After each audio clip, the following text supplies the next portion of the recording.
What's up, everybody? My name's Chance. Today we're going to be doing something a little bit different. We're going to be doing a little mini series on how I brew decks and how you can brew decks similarly, or how to brew decks in general if you're new to the game and you enjoy my brew style.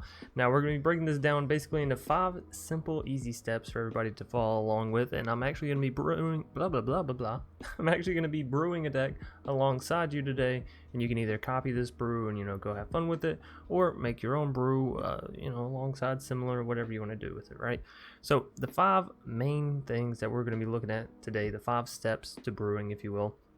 1, what are you brewing? Isn't that the first question anytime you go to start a deck, right? What do I want to brew? What combo or what 2 pieces do I want to slam together to make a good cake or pie, whatever you want to call your brew, right?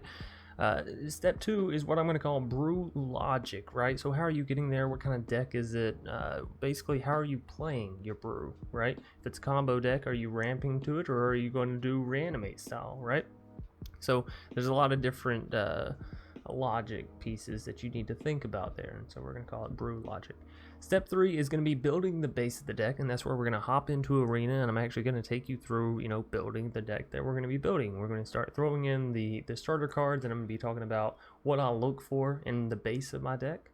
Step 4 obviously comes the complement cards, and these are, if not just as important, maybe even more important than the base of your deck, right? Because the combo comes and goes, but what actually allows your combo to go off is these complement cards that sort of carry you there or protect you when you're there, whatever you may have it. These are the cards that allow you to actually play your combo, and if your combo doesn't go off, they allow you to still have fun with the game. So I'm calling them the complement cards, and that's the way that I sort of see them, think of them, however you want to say it, right?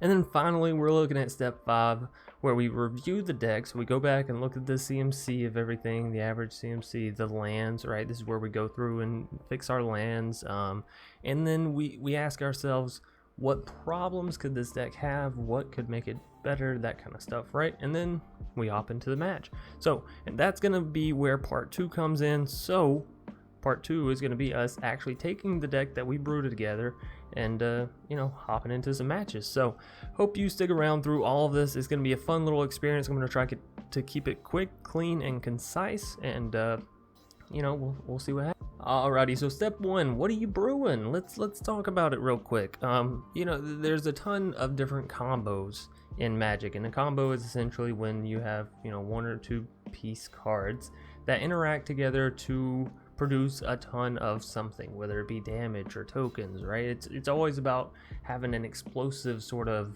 entry or explosive effect, if you will, right? Other decks, if you're going to build an aggro deck, right, you're thinking, oh, I want something that smashes really fast. That's where you end up in those aggro sort of decks, right? Control is for the players. It's like, I kind of want to make people not have fun. So there's something for everybody in the normal deck archetypes, and hence why they are the deck archetypes. So you have aggro, you have mid-range, you have control. Some people classify ramp and like sacrifice as archetypes as well. I like to throw those as like sub archetypes, but however you want to label it. The main thing is, first, figure out that 1 card, that 2 card, that concept that you want, right? So our concept for today is going to be an Izzet Terror of the Peaks deck, right? I'm going to be trying to figure out a way to make Terror of the Peaks work in Izzet colors. Now, we've had it in Gruul, we've had it in Teamer. What about Izzet? So we're going to be testing it out, seeing if we can make it work today, and that's the interesting brew, that's the concept that I'm bringing to the table today. So when I'm asking myself, what are you brewing? We're brewing Izzet Terror of the Peaks. So I need to keep in mind, what all does Izzet offer Terror of the Peaks? Does it offer big creatures? Well, mono red alone has big creatures, so yes. Does it offer it a way to bounce creatures? Well, blue has bounce all written throughout it, so yeah, that's probably what we're going to be doing, right? Does it have a way to ramp? Not really, right? Not in red blue. So we're probably not going to be ramping. We can stay away from that. And that means that we might not want 2 bigger creatures, just big enough to where if we bounce them, they have a good effect. So you see where the concept sort of starts molding itself. It's like you have a piece of clay, and it always starts out as a big glob of circle, right? Well, if you never start shaping it, it's never going to become anything. So you gotta you gotta put those first few thoughts and ideas into it before you ever go out and build the entire thing. And you can even do this within Arena if you want to, you know, take a few cards, slap them into a deck, and then just hold them there. Go look through the entire collection of cards. I do it all the time where I read, I was gonna say thousands, but I probably don't read thousands at a time. But you know, I read hundreds and hundreds and hundreds of cards almost every day in Arena, and there's nothing wrong with that, because there's gonna be times where you're watching someone or you're listening to someone talk about Magic and you're like, oh, that gives me a great idea about this card that I read, you know, while building this deck for something completely different. So when you're asking yourself, what are you brewing, really get into it. Ask yourself all the questions you can think of about the deck, about your opponents, and you know, all that good stuff. Alrighty, step 2, we have brew logic. So this is, how are we executing it? Well, if we're doing Izzet Terror of the Peaks, how are we going to execute this? And this kind of comes from the concept, and you'll realize a lot of these steps sort of bleed the end of one into the next one, and that's kind of how it's supposed to work when you're building a deck, right? You want it to all flow smoothly. So it's like a very easy process, right? So step 2, brew logic. How are we doing this? How are we going to get Terror of the Peaks down? Are we going to go for a runaway Steamkin, right? And then use red spells mostly to boost that up, and then get down Terror and use maybe Thassa to re-enter other creatures, right? That's an option. And now that's our brew logic, right? That's the direction that we're going to be taking with this deck. Or do we want to, you know, maybe be control Izzet, right? Use things like blanking, maybe like Quench. Maybe not a Mystical Dispute if we're just doing this in best of 1, right? And that's another thing you need to ask yourself. Is this going to be a best of 1 or a best of 3 deck? And that's within the brew logic, you know. Think about your deck. If it's a cheesy strategy, you know, sort of gimmicky, like, oh, I'm gonna do something cool, probably should be in best of 1, because once people see what you're doing, they're gonna know how to counteract it. Okay, well, if I exile this one creature, their whole combo falls through, right? So combo decks, those sort of surprise gimmicky ones, usually do better in best of 1. If you have a solid, and I do mean solid, aggro deck with a good sideboard, best of 3 is not a bad option. Same thing with control. If you have a solid control deck, good sideboard, best of 3 is not a bad option. You just need to know the field you're going into when you're deciding on these decks and how they want to play. So in brew logic, think about it. Think about where you're playing this deck. Is it a brawl deck? If it's a brawl deck, kick back, have fun, you know? Make sure you're hitting your mana, because that's a lot. That's pretty heavy in Commander, right? Making sure you're hitting your lands and able to cast things. But you get what I'm saying. So within this brew logic for us today with this Izzet Terror of the Peaks, we are going to go for a bounce. Now there's 2 ways that we can do this, and we're going to be hopping into which way we actually want when we're building the base. But there's the escape protocol, which works off of cycling, right? You can rebounce creatures with cycling and paying for that. And then there's Thassa, which just automatically bounces creatures at the end of the turn. It's 4 mana, which means it would go 4 mana Thassa, 5 mana Terror. Thassa would rebounce, re-enter whatever, you know, she could, whatever 3 CMC creature you already had down, and that would proc the Terror the same turn that it enters, which is, you know, a nice effect. Anytime Terror can proc is on the same turn it enters, you get value out of it, right?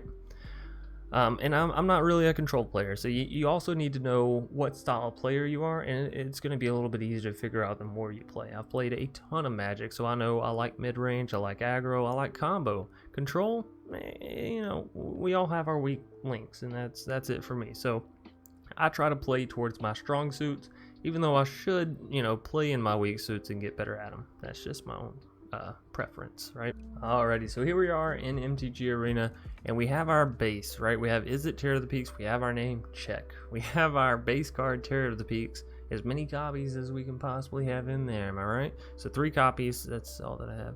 5/4 flying is going to be beautiful. For those of you who don't know what Terror of the Peaks is, basically whenever another creature enters the battlefield under your control, Terror of the Peaks deals damage equal to that creature's power to any target. So a lot of fun stuff can be done with this. Now, we're going to be going through and looking at all the cards that could potentially go within this deck, and then we're going to be thinking about the best ones that we actually want to use. So, I'd mentioned in step 2 in our brew logic, right, that Thassa was really good. So, you know, we don't really care about her becoming a creature or whatever, but at the beginning of your end step, exile up to one other target creature you control, then return that card to the battlefield under your control. That sounds like a great thing to go with Terror of the Peaks in this Izzet deck. What's another way to do it? Escape Protocol, another card I'd already mentioned, but you know, hey, I do this a lot, so... whenever you cycle a card, you may pay one. When you do, exile target artifact or creature you control, then return it to the battlefield under its owner's control. Now, if you're saying, Chance, well, we may not know the card names just like you do, so how do we actually figure this out? Okay, well, it's all about keywords, and I'm not talking about flying, that one in bold up at the top. No. It's about being smart and reading the cards and then figuring out the keywords there. So let's read Terror of the Peaks. Whenever another creature enters the battlefield. So if creatures entering the battlefield procs this card, what are all the ways we have creatures enter the battlefield or re-enter the battlefield, right? Have them down and then sort of bounce them, right? Excuse me, that's an escape protocol, right? Under your control, Terror of the Peaks deals damage equal to that creature's power. Okay, so we know it's dealing damage, and we know it's based off the creature's power. So can we affect that any? Well, yeah, we have, well, I can't think of the name of it right now, but let me type in double, and I'm sure it'll pull up. Unleash Fury, double the power of target creature until end of turn, and it's at instant speed, which means something enters the battlefield, Terror of the Peaks goes to proc, you unleash Fury. Now whatever creature you had, double the power, procs Terror of the Peaks, does double the damage, right? So there's words in the description of what cards actually do that you need to be paying attention to that aren't necessarily just the bold ones at the top, right? A lot of them are where the interaction is happening. Is it happening in the battlefield? Is it happening when you cast a card? You need to be checking for that stuff. What is it doing? Is it exiling? Is it discarding? Is it destroying? You know, all these things, yes, they have their immediate effect. Mill, put 2 cards in the graveyard, whatever. It's an effect. However, mill can be used to be played in a reanimate deck, right? Mill yourself, reanimate. Now that we have the Jace Planeswalker, you can literally mill yourself into a victory. So just because there's only one element to a mechanic, right? Or so it seems at the beginning, lifelink, just gain life. You got a veto, now you're dealing damage off that life, right? It's all about the tier 2 interactions that you're doing with it, or the second layer, second level, whatever you want to call it. So when you're reading a card, make sure you're reading it all the way through and pick out those keywords. If you need to, write them down, right? If you're a visual person, I'm a very visual person, write them down. What I'll do, oftentimes if I'm reading through, creature enters the battlefield, I'll come over here, real simple. I'm a real simple man. Just see what pops up, right? Okay, lands, probably not what you want. Fairy Miscreant, I'm going to save y'all some time. It's just about drawing cards, right? I'm going to save y'all a lot of time. You're going to read through here. You're going to be like, okay, all this stuff is whenever these cards enter the battlefield. Enters the battlefield, untap target artifact or creature. That's not really what we're looking for. Whenever you cycle a card, you may pay 1. When you do, exile target artifact, then return it to the battlefield. Oh, look, we found one, right? And you'd keep going. Fairy's Time Twist. Oh, that's another good one, right? Exile target permanent you control. Turn that card to the battlefield under its owner's control at the beginning of the next end step. If it enters the battlefield as a creature, which it will, it enters with an additional +1/+1 counter. So another way to bounce your creatures, keep them alive, maybe save them from some removal, and proc Terror of the Peaks again, right? Protean Thaumaturge.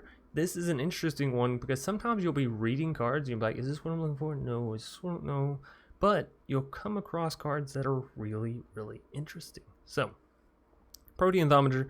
Whenever an enchantment enters the battlefield under your control, you may have this card become a copy of another target creature, except it has this ability. Well, lo and behold, Terror of the Peaks is not a legendary. So this is another card that we might want to think about playing as, well, whenever an enchantment, Thassa, enters the battlefield, we could have Protean Thaumaturge turn into, you know, Terror of the Peaks if we already have one down, because sometimes you get your, 5-minute spell down before your 4. It's just how it happens, because Magic's a weird kooky game. Alrighty, so after you've combed through, figured out what cards you actually want, figured out all the cards you can actually use, then you'll look at the few cards that really stand out and you're like, oh yeah, these these 3 or these 4 are the cards I want to play. Then you go through, you add in all the copies that you have of them. You know, we have 4 copies of Thassa, but you have to remember Thassa is a legendary. You can only have 1 copy of a legendary down at a time, if you didn't know. So you may not need 4 copies. Thassa also has indestructible, maybe a little bit harder for your opponent to remove. So you know, you definitely don't want to have multiple of these cards in your hand at the same time, right? Because then they just become dead cards. However, it is still really important to the combo because we're trying to rebounce. We're trying to bounce creatures, you know, for our terror. So we still want to have a high number. So I don't recommend dropping down to 2, as that might lead to being a little inconsistent, right? And you want your deck, you want your combo, you want your base to be consistent. It's all about consistency. If you're playing a deck and you have an idea in mind, if you're not getting to do that idea but 1 every 10 times, yes, there are those jank decks that are still very fun that have the 1 in 10 chance, but I'm trying to teach y'all how to build jank decks that can actually win some, right, and have fun. So Terror of the Peaks, Thassa, Marauding Raptor, and Teferi's Time Twist. This is going to be our base, and then next up we're going to be adding in the complement cards. Alrighty, now on into the complement cards, and this is where your decks really get fun, and this is why I say complement cards are just as important, if not more important, than these base cards that we have over here. By the way, what are you doing over here, Gadwick? Get back over there. So this is our base cards, right? We're trying to use Thassa and Teferi's Time Twist to re-enter our creatures. We're trying to use Marauding Raptor to pseudo-ramp us, right? Because it's like reverse ramp, making our stuff cost less. Still allows us to cast it earlier. So into a Terror of the Peaks. That's the idea here, is a Terror of the Peaks, right? So when thinking of your complement cards, this is where a lot of people's decks get crazy, because everybody likes to look at every card and say, well, I can make this work, well, I can make this work, well, I can make this work. What I've found works best, I don't know how many times y'all did this, but me and my brother growing up as kids, we'd do this a ton, where we'd lay out all our video games, we'd say, oh, we don't want to play any of them, or we'd lay them out and say, oh, we want to play all of them. So we'd split them up into like 3 different piles. A pile of really want, right? Really want to play, really important, you know, whether it be competitive or because they're janky, whatever. The ones that are especially important to you. The ones that are like kind of so-so, you know, the ones that you're thinking on, you're contemplating. And the ones that are sort of, you're joking about, you're kind of laughing, right? And so I found whenever I'm selecting my complement cards, it's real good and nice for me to sort of do this, where I'm like, well, this is the serious one, these are the okay, and these are the, you know, if things work out. So I recommend you do the same. As you're going through and you're adding your cards and all that, you know, I recommend you use this change deck layout. So normally, you know, the deck pops up like this. If you're new to Arena, come up here, click here, and then pull that arrow up. And now you have a full, I say a full, but you can't really put stuff down here, right? You got basically a full semi-usable play mat to, you know, lay your cards out, look at them differently, be a visual person. I know a lot of us are visual people, so use it to your advantage, right? So on into the complement cards. Again, the complements based off of the combo. So you need to look at your combo. We're trying to re-enter things. We're trying to make creatures cost cheaper.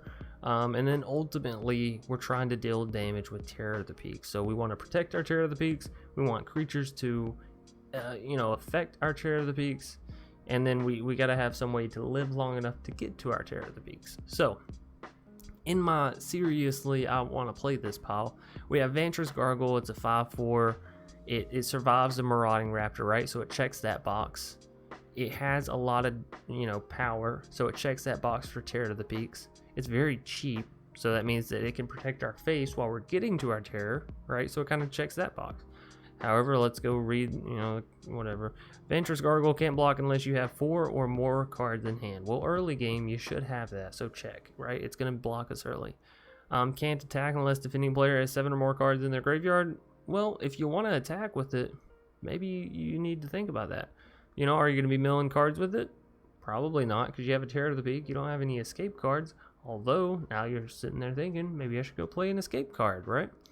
So, Vantress Gargoyle, it's a 5/4. It's a very good card for 2 mana.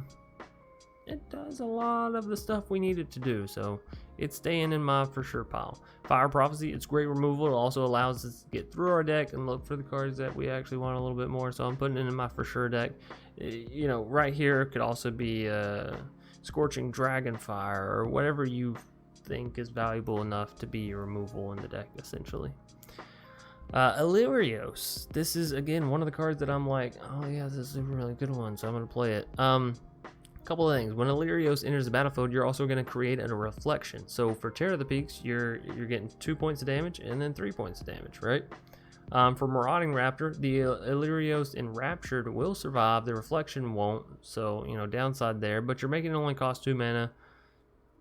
I think it's still pretty good. You're getting 2/3 out of it. 2 mana, 2/3, sure. And in every other scenario where you don't have Marauding Raptor down before it, you're getting a 2/3 and a 3/2, which with Thassa, you can keep bouncing Illyrios and keep making reflections, so this 2/3 can actually make you a 3/2 army. And it seems like pretty good value, and again, it holds a special place in my heart. And remember, at the end of the day, Magic is about fun. And you know, we have Bone Crusher, Drawn from Dreams, Jackie said. We have the cards laid out, and I recommend you do the same. So we're going to throw in these that we're most serious about, because what you'll realize is you'll end up building up this pile so much that you're like, well, that's actually pretty much enough to finish out the rest of my deck, right? So we're going to do that, and then we're going to come back with the finished deck, look at the review as is in step 5, and then we're going to get it ready to play, right? Alrighty, on to step 5, where we review the deck, we throw in the lands we need, and we take one final glance and we say, is this what we really want, right? So we're looking at the CMC, which you can see by these bars up here. In case you don't know what those weird little bars are for, they tell you the CMC, right? They're sort of like the leveling of your deck. So we have 0 1-drops, a whole lot of 2-drops, a lot less 3-drops, but still more than that of the 4-drops, and then you see it sort of tapers off towards the end. So that tells you, like, you know, the curve of the cost of your deck, and realistically, it's not always right. So Bone Crusher Giant, yes, we have it in 3, but realistically, we're going to be casting it for 2 at the first start, so our deck kind of looks a little bit more like this, which means we have a ton of 2-drops, and the rest of our stuff is pretty, you know, sizable or whatever. Now, a couple things this does for us. One, it allows us to play things like Negate and actually keep mana open for it. It's one of those complement cards. And when you're building your complement cards, you still need to keep in mind the rest of the synergy with your deck, right? So we decided to go with Negate for one of our cards to protect our combo. You know, we got Vantress Gargoyle for, you know, body and all that. Basically, I kept all the cards that I said I was going to keep. We did end up adding in Scorching Dragonfire because it's some really good removal, and I wanted this deck to actually perform and not just be like a, hey guys, this is super janky. I want it to be a solid deck. That way when I show people like, hey, you know, this is how you build a deck, and we go play it, I'm not just like, well, I know we went 0-5, but I promise this is how you build a deck, right? So looking at the deck now, we have Negate to help us. We have Teferi's Time Twist to bounce our creatures, right? We have Vantress Gargoyle, a solid body. We have Fire Prophecy, solid removal. Marauding Raptor, going to make all of our creatures cost less. Scorching Dragonfire, more removal. Bone Crusher Giant, removal plus a creature. But what? Illyrios is really good with Thassa. Drawn from Dreams is really good to set up our whole little combo here. Terror of the Peaks. Oh, it's Terror of the Peaks, right? Cure Best to See God, I'm sorry, this is where my jankiness sort of let loose. I want it. I love the Krakens. If I can play Krakens, I'm going to play Krakens. Don't tell me not to. And then last but not least, Dragiseth for the big plays with Terror of the Peaks, right? Because if Dragiseth enters, it's over. It's over. Now, a couple of things looking at the end of this deck, I'm like, man, you know what would be really cool is if I could actually attack with that Dragiseth or that 8/8 Kraken the same turn that I get it down. So I'm kind of thinking about, we go back, we take out one of these Vantress Gargoyles, we, I don't know, let's see, maybe we take out a, maybe we take out a Bone Crusher Giant. Maybe we take out a Bone Crusher Giant. Because you know what I'm thinking about right now? Which would allow our Dragiseth to swing in is Footfall. And this is the great thing. This is why you do the review, right? You look back at your deck and you say, what do I actually want to happen sometimes? So, you know, if I'm not getting my combo, what else do I want to do with the deck? Well, Dragiseth, Footfall, well, that's really spicy. 8/8 Kraken enters the battlefield and gets to attack immediately with Trample. That's really spicy. So, I like Footfall. I think that's a good one. So take one last look at it, and again, if you're in best of 3, if you decided I'm playing best of 3, this is where you say, okay, here's my deck, here are the strengths. You know, what are the strengths of our deck? It can do a lot of damage in one turn with Thassa and Tear to the Peaks if you're bouncing creatures and paying mana to get down other creatures, plus you have things like Bone Crusher Giant, which can deal damage on its own, then enter and deal damage with Terror, and then with Thassa get bounced and deal more damage. You know, that's 10 points of damage in one turn, which could be enough to end out the game because you don't have to attack your opponent's creatures. So that's real big advantage of our deck. What's the downsides? Well, we're kind of relying on a 5-mana creature, so real easy to remove and a whole lot of mana to invest. So you take a look at your strengths and weaknesses, and when you go into your sideboard, you say one of 2 things, depending on the speed of your deck, of course. If you're a control deck, you want more answers to the field. If you're an aggro deck, you sort of got a split decision. You want answers to some, right? You don't want the exact answers because you don't want to run Storm's Wrath and mono red aggro. That just doesn't make any sense. But you want to run, you know, maybe an Emperor's Shieldbreaker because that destroys the Cat Oven combo, right? And that allows you to push through with aggro. But you also want to have those options that are like maybe a Tor Brand in your sideboard for whenever you do go up against control decks, you're like, you know what I really need to do? Just punch through. So this step 5 is where you're going to be going through and adding in your sideboard cards. It's where you look at your deck and say, where am I weakest and what decks could I potentially be running up against, and what cards, you know, sort of answer the main point or the main theme of those decks, right?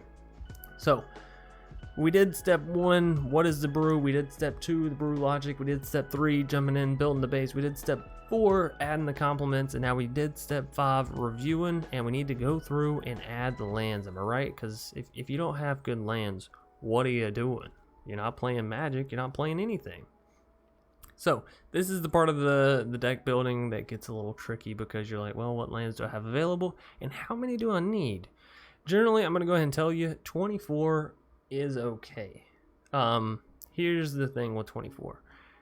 Magic Arena will not count if you have a Paradise Druid. It doesn't recognize, hey, that's ramp, and there's no way for it to, right? So if you're ramping a whole lot, you may not need that much land because you may have the mana elsewhere. You may have it in your creatures, your enchantments, or whatever. So you need to think about that when you're building out your lands. But you also need to think about this. If you're going into best of 1 in MTG Arena, I'm not going to sit here and argue whatever, this way, that way, whatever. The shuffler, the way it works is it takes the best hand you get out of 2 hands. So you have a really good chance off the bat of hitting lands. So even in a deck like this where we have some 5 and 7 drop down there, 2 7 drops actually, some people will be like, well, you need at least like 25 26 lands. And if you're playing paper, I'd say sure, maybe that math adds up. But a lot of the time in Arena, as long as you're not playing one of those super slow ramp control decks, 24 is fine. As long as you're not playing a super aggro deck, 24 is fine. If you're playing anything in the middle, mid-range, combo-y, 24 is generally fine. But again, if you're playing aggro, you really need to consider cutting some lands because Arena, it's made to allow you to find lands. So don't be afraid to cut them. You'll find them, trust me. Vice versa, if you're playing control and you have ways to scry those lands away, don't be afraid to play more so you're guaranteeing that you can hit your Nissa, right? Or whatever the hell it is that you're playing, your Yugen. For this deck, 24 I feel like is fine. Next up, you want to go through and look at all your special lands. Now we know Castle Vantress is a fantastic land just based off the premise that, well, everyone that plays it can play it. Not to mention the fact that it's a great mid to late game thing where if you're out of cards, you get to scry, you get to look. We're adding it in, right? Now, I've already backed out and added back in, so it's not going to automatically keep up with my lands. I do recommend you hit suggest lands so you stay at the 24. Even if you're going to change the lands later, it helps keep you in that ratio, right? Which means you don't have to go through and figure up and do the math and this and that and whatever. We'll throw in 1 Castle Embereth. I'm not as excited about Castle Embereth as I am the Steam events. If you have any shock lands, use them till you lose them, am I right? Because it's happening. It's happening soon. Scry lands are real good. They're going to be around for a while. If you don't have either one of those, the life gain lands, pretty good. They could actually keep you in a game. And then, last you got the guild gates. But Aside from that, I do always make sure that I have Fabled Passage in my deck. I think it's a fantastic card. And then, you know, it's up to you if you want to run things like Blast Zone or Evolving Wilds. I don't know why you would run Evolving Wilds if you have Fabled Passage, but Field of Ruin, whatever other side lands you may want. This is the time where you'd be like, yes, I think this deck would work good with a Karn's Bastion. And this is one of those cards that's like, I hate to see it go. I rarely used it, but it was so good when you do use it, right? Anyways, so we did our land checks, and you saw we went from 12 islands and 12 mountains down to 4 islands, 6 mountains, 3 steam vents, 4 temples. We really did a lot here in this step where we changed up everything. We added the footfalls in. We gave a final look-see at our deck. If you want more details about your deck, go up here to this little graph, click on it. It'll tell you the number of creatures, the type of creatures, instant, sorcery, artifacts, what kind of artifacts, enchantments, what kind of enchantments, land, what kind of lands. It's beautiful. This page right here is so good. Most importantly, it'll tell you the average CMC of your deck, which is really important when you're deciding on the number of lands. We have a 3 because we have, some 7 costs and all that. I'm going to trust that with Marauding Raptor reducing those costs, and with us, having Fire Prophecy to cycle through a little bit, we'll be able to hit our lands. I truly believe we'll be fine. We have Drawn from Dream, so we have answers, right? Anyways, all that being said and out of the way, that is going to do it for this first part of this series of us building a deck together and showing y'all how I brew. Now, before you get out of here, 2 things I highly, highly recommend. 1, go watch the second part. What are you doing? Go watch it. It's so good. We play this deck. I actually get to show you what I'm showing you, right? Anyways, part 2. If you enjoyed this, if you enjoyed like, oh yeah, Chance, I want more information. Can you give me more information? Yes, I can. I recommend highly, highly, highly you hop over to HGG's channel, Hello Good Game. He just recently did a little series. There's like a big series, right? It's an in-depth series on how to build a deck of each kind. So aggro, mid-range, combo, you name it. He's done a series or a whole video basically dedicated to each archetype. It's fantastic. He's put tons of work into it, and I highly recommend, again, if you're new and you really want to know how to build decks, hop over there, search out his little series that he's got and watch them. It's fantastic. He goes into what actually makes, aggro and mid-range. So hop over there, tell him who sent you. Most importantly, it was me. It was Chance.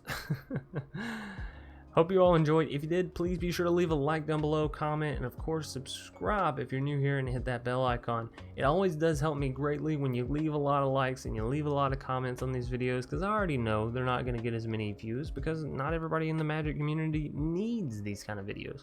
But if you're new here and this video really helped you out and you really enjoyed it, or you had a part that you really didn't like about it, be sure to let me know, because that's how I learn and that's how I grow as a content creator, and then can, in turn put out better content for you or, newer beginners in the future. You get what I'm saying. Thanks everybody once again. As always, love the support, and I'll see you in part 2 of the series, right? Peace out.